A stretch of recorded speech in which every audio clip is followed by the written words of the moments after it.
As we all know, Pakistan is facing the worst floods in living memory. The floodwaters have devastated the lives of a people who have already suffered the most at the hands of terrorists. I ask everyone to do what you can to help the people of Pakistan.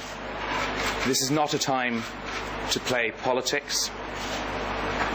We need to do whatever is necessary to help our brothers and sisters in Pakistan.